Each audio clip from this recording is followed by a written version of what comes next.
Здравейте, аз съм професор Шнайдер. Аз съм ръководител на детската клиника в Дортмунд и ще говорим на тема здравеопазване при децата. Днес ще говорим за кашлица.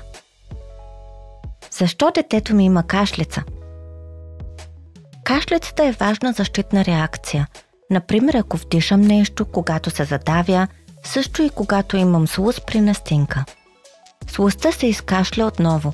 Кашлицата е отвеждането на боклука от бронхите и белите дробове.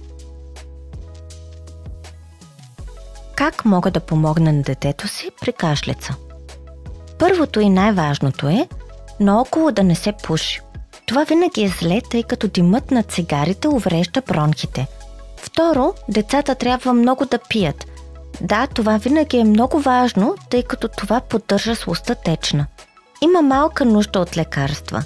Сиропите за кашлица, които често се продават, не помагат толкова добре, колкото чаша топъл чай.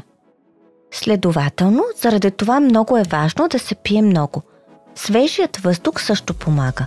Обърнете внимание на това, действително да достига свеж въздух до детето. И ако детето има висока температура, може да му се даде нещо, за да спадне температурата, защото тогава детето ще диша по-добре. Кога детето ми с кашлица трябва да отиде на лекар? Не при всяка кашлица трябва да се ходи на лекар. Във всеки случай трябва да се отиде на лекар, ако кашлицата е придружена от много висока температура, над 39 до 40 градуса. Трябва да се отиде на лекар, ако детето диша трудно, ако имате впечатлението, че детето диша много бързо, или ако издава свистящи звуци при вдишване или издишване, т.е. ако издава странни звуци при дишане. Определено трябва да се отиде на лекар, ако имате впечатлението, че детето може да е погълнало нещо. Често това са, например, фастъци. Фастъци не би трябвало да има в домакинства, където има малки деца. Също би трябвало да отидете веднага на лекар, ако имате впечатление, че детето е много слабо, че му се спи и че вече не може да поема течности добре.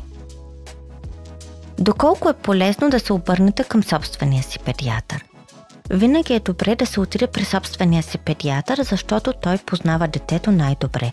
Той знае дали детето преди това е имало кашлица или дали това е хронична кашлица.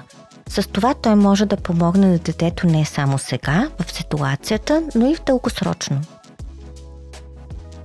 Детето ми нуждае ли се от антибиотик при кашлица? Антибиотикът е необходим само в редки случаи. Повечето патогени на кашлицата са вируси, което означава, че антибиотиците не действат и за това е необходимо, само ако наистина имате впечатлението, че е пневмония. Само лекарят може да разбере дали това е така, като преслуша детето и може да направи рентгенова снимка.